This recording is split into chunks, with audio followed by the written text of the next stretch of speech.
curto também, onde a gente vai falar um pouquinho de aplicações, né, do uso desse conhecimento de anticorpos com especificamente aqui IgG e IgM, tá? Então, já apresentei esse problema anteriormente, né? Então eu vou pular essa parte de leitura. Qualquer coisa vocês podem parar e ler aqui para a gente conseguir fazer uma resposta a ele. Então, o objetivo aqui é vocês explicar, né, o significado desses resultados.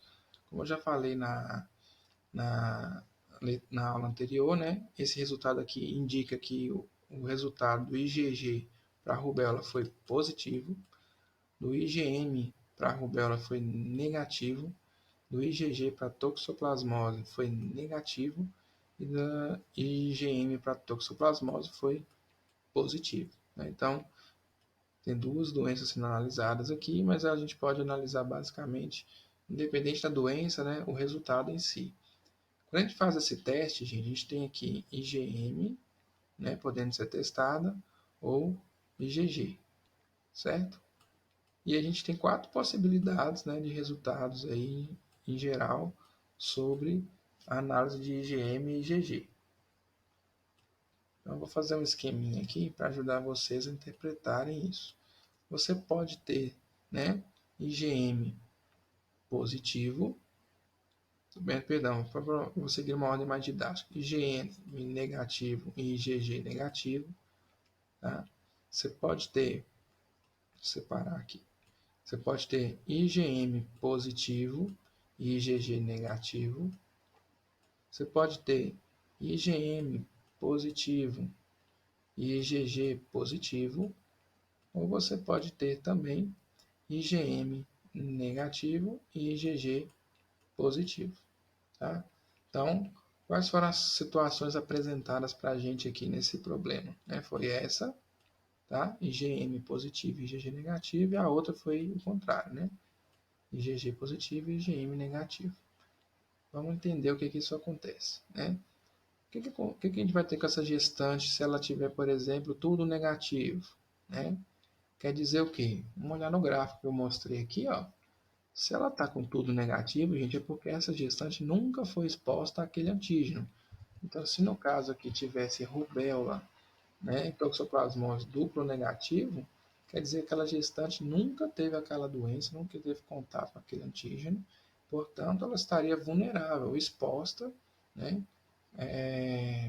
para ser infectada por esses micro-organismos.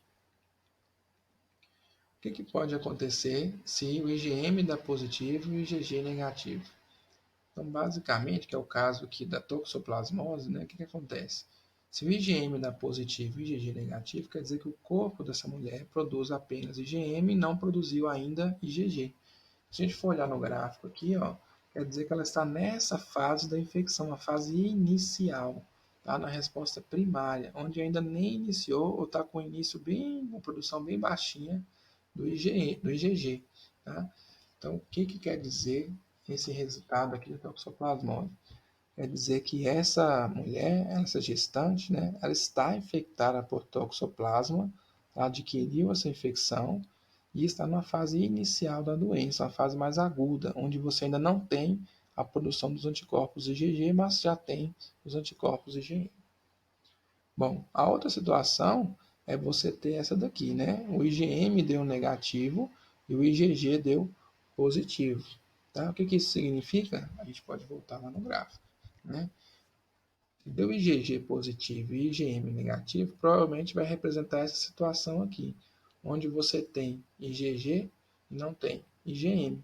Isso quer dizer que essa mulher ela já esteve exposta em algum momento para aquele micro-organismo e que tem anticorpos de memória, tá? No caso o IgG, para aquele micro-organismo. Quer dizer que essa mulher já está imunizada. Tá?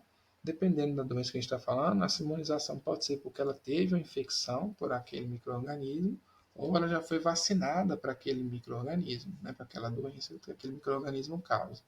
Então, a presença do IgG pode não fornecer informações, por exemplo, se a pessoa já teve uma infecção específica ou se ela já foi vacinada, né, para aquela determinada doença. E indica a presença de memória, certo?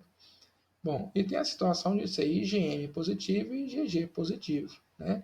Se a gente voltar no gráfico, dá para analisar isso também. Pode ser duas situações. Pode ser nesse momento aqui, onde a produção de IgG e IgM já estão também semelhantes, e vai dar positivo para os dois. Isso indica que está no início da infecção, mas que você já tem a produção de anticorpos de memória, tá? Ou pode acontecer numa segunda infecção, né? A mulher estava sendo exposta, né, novamente aquele antígeno, ela tem IgG em alta quantidade, mas produziu IgM também porque houve uma segunda exposição, tá? E o IgM acaba sendo produzido novamente, tá? Então, nessa situação aqui, a gente vai ter aquela indefinição se é uma infecção, né, que tem memória, mas é recente, ou uma infecção que tem uma memória mais retrógrada, né, uma memória mais duradoura. E aí a diferença da conduta, no caso do médico, da obstetra, aqui vai ser que, se sendo um anticorpo, né, de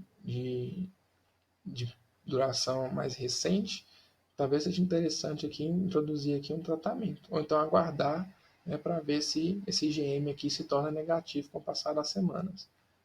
Essa é a diferença, ok? Se a gestante tem esse quadro aqui, por exemplo, de IgG positivo e IgM negativo, ela é imune à rubéola, então ela não precisa se preocupar, né, em relação à rubéola, mas é importante aqui se preocupar com a toxoplasmose, que é a infecção que está havendo, então é importante tratar, tendo em vista que não existe ainda anticorpos de memória que vão ajudar na proteção aí, na imunidade contra esses micro-organismos, beleza?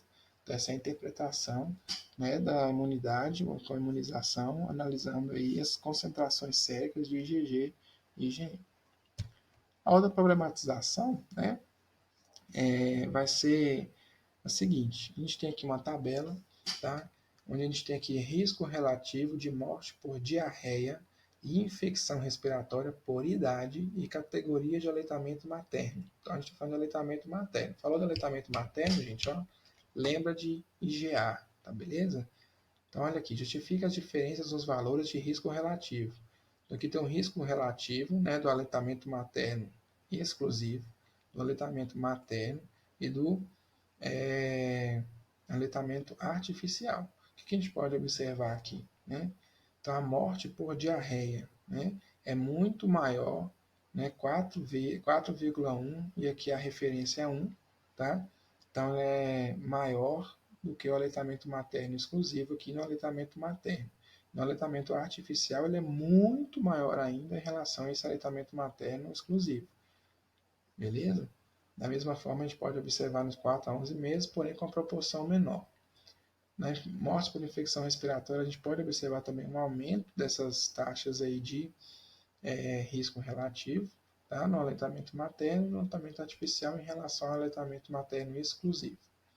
Então, por que, né, justifique? Por que tem essas diferenças no risco relativo? Como a gente falou lá atrás, gente, a IgA é um anticorpo de mucosas que é secretado aí no leite materno. Então, vai conferir nessas crianças uma imunidade neonatal. Tá? Por isso que o aleitamento materno exclusivo protege mais as crianças de doenças do trato gastrointestinal e do trato respiratório. Beleza? Então, isso explica isso, justifica, né, uma hipótese, né, para justificar aí essas diferenças no risco relativo nesse estudo. Beleza? Então, encerrando aqui essas aulas, né, em relação à problematização que a gente envolve aí a conhecimento, né, do uso dos anticorpos na nossa prática.